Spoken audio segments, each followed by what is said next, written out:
حضرت عمر فاروق رضی اللہ تعالیٰ عنہ کے زمانے میں بھی کچھ معاملات ایسے ہوئے۔ امام غزالی نے لکھا ہے کہ ایک نوجوان شراب چھپا کے نا اپنی چادر کی اوٹ میں تو حضرت عمر کے سامنے سے گزر رہا تھا، شراب چھپا کے۔ میں اکثر کہتا ہوں کہ آج بھی کوئی منع کرنے والا ہو تو لوگ منع ہونے کو تیار تو ہیں، پر ہم منع کرنے کو تیار نہیں ہوتے۔ اگر ہمارے کہنے پہ بڑی بڑی محفلیں ہو سکتی ہیں تو ہمارے کہنے پہ داڑھی بھی پوری ہو ہی سکتی ہے، لیکن ہم کہتے ہی نہیں، مزاج ہی نہیں، اس طرف لاتے ہی نہیں۔ ہمارے کہنے پر اگر بڑے بڑے چندے لوگ دے دیتے ہیں تو امید ہے نمازی بھی ہو ہی جائیں گے۔ توجہ دلانے کی حضرت عمر کے زمانے میں بھی یہ مسئلہ ہوا۔ میری باتوں کی سمجھ آ رہی ہے سارے دوستوں؟ ایک نوجوان جا رہا ہے شراب چھپائے تو سیدنا فاروق اعظم نے تلوار نکالی ہوئی، یہ کیا ہے، کدھر جا رہے ہو؟ تو وہ کہنے لگا حضور وہ نا سرکہ ہے میرے پاس، اور اندر دعائیں مانگ رہا ہے، یا اللہ آج عمر سے بچا لے، آج کے بعد شراب نہیں پیوں گا۔ اندر دعائیں مانگ رہا ہے، اللہ عمر سے بچا لے، آج کے بعد شراب۔ حضور سرکہ ہے سرکہ۔ تو حضرت عمر کہنے لگے کھول نہ ذرا۔ چادر کھولی تو بوتل میں واقعی سرکہ نکل آیا۔ وہ الحمدللہ الحمدللہ پکار کے چلنے لگا۔ ایک روایت میں نے ایسی بھی پڑھی کہ جب وہ جا رہا تھا تو حضرت عمر نے آواز دی، فرمانے لگے عمر سے ڈر کے توبہ کی ہے تو شراب کا سرکہ بنا ہے، اگر تو رب سے ڈر کے توبہ کرتا تو اللہ نے اس کو شہد بنا دینا تھا اور تیرے کام آ جاتا۔ کوئی ہونا تو چاہیے نا منع کرنے والا۔ اور ایک بات اور آپ سے عرض کروں، جب آپ تک حق آ جائے تو اسے قبول بھی کرے گا۔ حق آ جائے تو اسے رجوع بڑے بڑے بزرگوں نے کیا ہے۔ رجوع کرنا عیب نہیں، رجوع کرنا خوبی ہے۔ آپ اللہ کا شکر ادا کریں، آپ کی کوئی غلطی نکالتا ہے، وہ آپ کا سجن ہے، وہ آپ کو نکھارنا چاہتا ہے، لیکن یہاں تو اڑے ہوئے لوگ اور ڈٹے ہوئے لوگ اور کمال ہو، یعنی ماں بدولت تو غلطی نہیں نہ کر سکتے ہو، ٹھہر جا یار، غلطی کرنے سے ہی بندہ انسان رہتا ہے۔ انسانیت نام ہی اسی کا ہے کہ وہ کبھی کبھی بھول بھی جاتا ہے، ورنہ تو فرشتے ہو جاتے۔ تو تھوڑا سا تسلیم کریں۔ ہمارے ہاں نا ہم نے چونکہ اعلیٰ ظرفی سکھائی نہیں تو قدریں کم ہوتی جا رہی ہیں۔ میں اگر لوگوں کو دوسروں کا ادب کرنا سکھاؤں گا تو انشاءاللہ کو میرا بھی کرے گا۔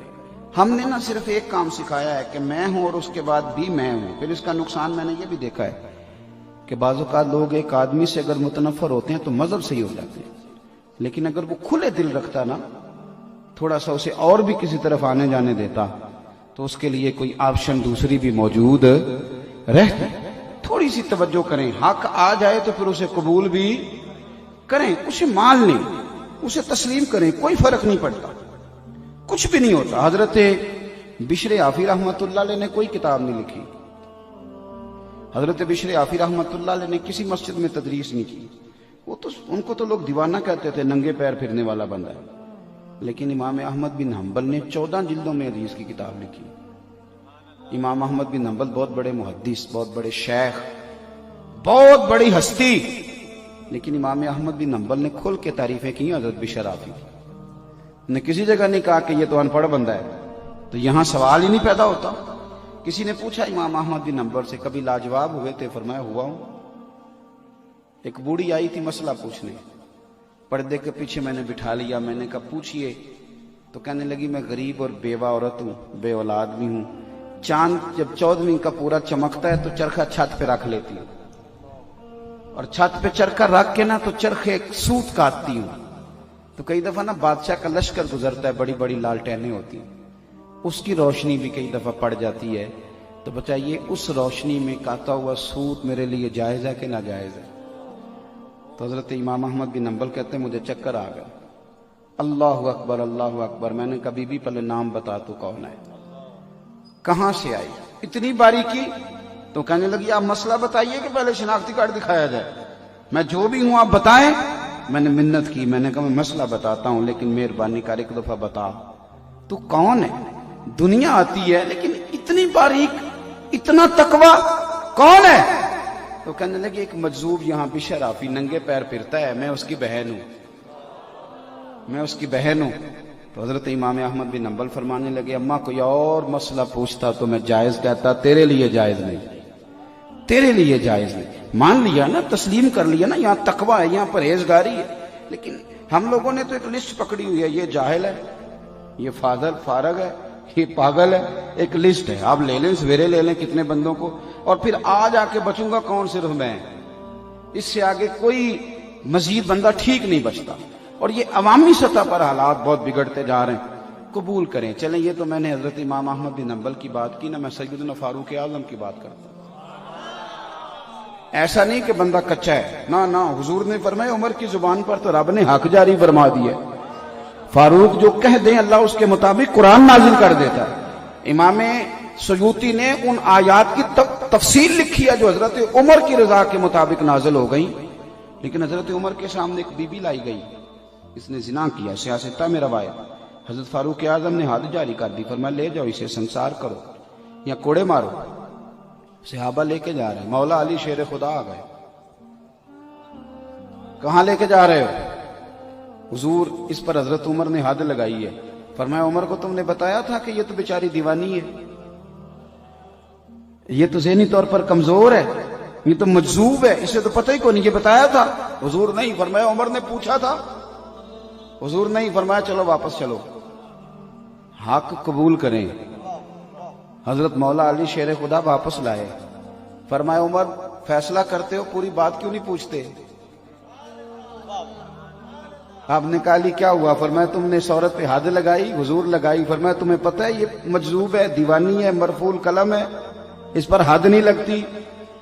عرض کی کہ حضرت عمر فاروق فرمانے لگے مجھے تو پتہ ہی نہیں.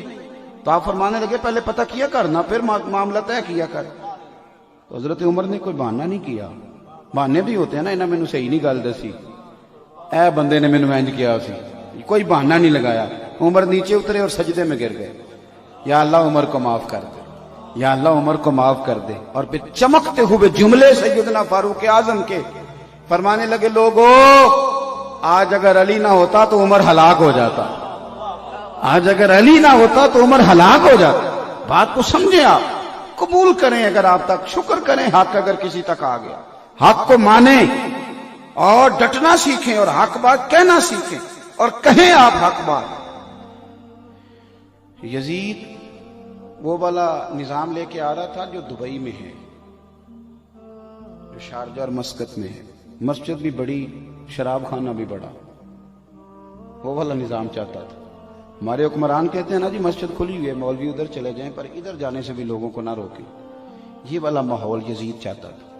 وہ کہتا تھا کہ میں کسی کو اس نے مسجد نبی میں نماز تو ایک دن بھی بند نہیں کرائی. وہ تو امام حسین کے بعد جب اس نے حملہ کیا تو معاملات الگ ہیں، کسی مسجد میں نماز نہیں روکی. وہ تو یہ چاہتا تھا کہ تھوڑی مرضی بھی کرنے دو. تو امام علی مقام نے فرمایا یہ نظام مصطفیٰ ہے، اس نظام میں مرضی مصطفیٰ کریم کی چلے گی، تیری نہیں چلے گی. لوگ کہتے ہیں کہ یزید نے فلانی شے کا حکم نہیں دیا، تو میں نے کہا چلو اتنا ہی مان لو کہ یزید نے عبید اللہ ابن زیاد کو گورنر تو بنایا تھا کہ نہیں؟ یہ تو کہا تھا کہ نہیں کہ حسین کو کوفے میں داخل نہ ہونے دینا، یہ تو کہا تھا نا میری بیعت لینا.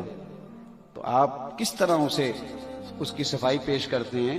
اس بدبخت نے تو یہ سارے کارنامے کیے. اور پھر امام علی مقام رضی اللہ تعالیٰ عنہ اگر اس مقام پر تھوڑی دیر کے لیے بھی اس ظالم کی، فاسق اور فاجر کی بیعت کر لیتے، اچھی طرح میری بات سمجھ لینا، تو آج سارے حکمرانوں کے لیے دروازہ کھل جاتا، سب کے لیے کھل جاتا دروازہ. لوگ کہتے ہیں کہ جناب ہم نہیں مسلمان، مولوی صاحب آپ زیادہ عاشق رسول ہیں. میں نے کہا تو نرا مسلمان ہے. تو یزید تو جامع مسجد دمشق کا خطیب تھا، وہ تو جمعے پڑھاتا تھا، وہ تو پگڑی داڑھی والا تھا، وہ تو بڑے بڑے خطبے دیتا تھا. لیکن امام حسین نے فرمایا نری تیری اچھی اچھی باتوں سے بات نہیں بنے گی، نظام مصطفیٰ پہ پورا پورا چلنا پڑے گا، تجھے وہ کردار بھی دکھانا پڑے گا جو اصل کام ہے. پھر چیزیں بلیک میل کرتی ہیں انسان کو. ہم انسان ہیں، کمزور پڑ جاتے ہیں. نبی پاک صلی اللہ علیہ وسلم نے فرمایا اولاد آدمی کو بزدل کر دیتی. بڑی جگہوں پہ انسان کمزور پڑتا ہے. یہ وطن چھوڑنا ایک بہت بڑا مشکل کام ہے. کرائے کے مکان سے عورتیں جب نکلتی ہیں تو روتی ہوئی نکلتی ہیں. کرائے کا مکان ہوتا ہے پر روتی ہوئی وہاں سے باہر آتی. میرے بھائی امام حسین کو مدینہ چھوڑنا پڑا. اور آپ کو ایک بات بتاؤں، ایک قربانی امام حسین کی سنو. مدینے میں امام حسین رہتے تو بہت بڑا لشکر بنتا امام حسین. حضرت عثمان غنی رضی اللہ تعالیٰ عنہ کو لوگوں نے کہا تھا کہ یہ مٹھی بھر لوگ ہیں جنہوں نے آپ کے گھر کا محاصرہ کیا ہوا ہے، آپ ہمیں اجازت دیں، ہم انہیں قتل کر دیں۔ پتہ ہے حضرت عثمان غنی نے کیا فرمایا؟ فرمانے لگے نبی پاک صلی اللہ علیہ وسلم نے فرمایا تھا ایک مینڈا ہوگا، ایک بکرا، جس کی وجہ سے مدینے میں خون بہے گا۔ فرمایا میری جان جاتی ہے تو جائے، میں مصطفیٰ کے مدینے میں خون نہیں بہنے دوں گا۔ حضرت امام حسین رضی اللہ تعالیٰ عنہ کی پہلی قربانی یہ ہے کہ انہوں نے مدینے میں کسی قسم کی کوئی کسی کو بدامنی کرنے کی اجازت، وہاں سے نکلے سیدھے جا سکتے تھے مینا، 8 ذی الحج کو زور کی نماز حاجی مینا میں پڑھتے ہیں، جاتے بڑا لشکر بن جاتا، لیکن امام حسین نے فرمایا میں حج کے اجتماع کو بھی اس کام کی نظر کرنے نہیں دوں گا، قربانی دی۔ امام حسین کربلا میں آئے، اپنی بھوک سہی جاتی ہے، بچوں کی نہیں سہی جاتی، اور امام حسین کے بچے 3 دن بھوکے پیاسے رہے۔ ساری باتوں کو وہ جانتے تھے، انہیں پتا تھا کہ جنہوں نے مجھے روک لیا ان کے ارادے کوئی ٹھیک نہیں، بڑی تکلیف سہی۔ ہمارے ملک میں 65% لوگ ڈپریشن کے مریض ہیں، چھوٹی چھوٹی باتوں پہ لوگ ٹینشن لے جاتے ہیں۔ میں اکثر کہا کرتا ہوں کہ یہاں کسی کا کٹا ہوا ہاتھ پھینک دیا جائے تو لوگ اٹھ کے ڈر کے دوڑ جائیں، ہاتھ خوف کھائے گا مجمع، لیکن امام حسین کا تو سر کٹ گیا۔ ہم بیان کر دیتے ہیں، آپ سن لیتے ہیں، کبھی سوچا ہے؟ ہمارے قومی جو چینل ہے نا پاکستان میں، پیمپرا نے پابندی لگائی ہے کہ کوئی لاش اگر پورا کٹ جائے نا اس کا جسم، تو قومی ٹی وی پہ اسے دکھانے کی اجازت نہیں، وہ دائرہ لگا کے دکھاتے ہیں۔ کیوں؟ قوم میں خوف پیدا ہوتا ہے، لوگ ڈریں گے، بچے ہو سکتا ہے رات کو سوئے نہ، عورتیں پریشان ہو جائیں، قومی ٹی وی پہ دکھایا نہیں جاتا۔ میں کہہ دیتا ہوں، آپ سن لیتے ہیں، امام حسین کا وجود اطہر کربلا میں رہ گیا اور سر کوفے کے بازاروں سے ہوتا ہوا دمشق پہنچا۔ بہن کو تو بھائی کی انگلی بھیج دو تو شاید پاگل ہو جائے۔ سیدہ زینب نے سارا کچھ دیکھا، لیکن نہ مصطفیٰ کی شہزادی کا پردہ سر سے سرکا، نہ کوئی نماز قضا ہوئی۔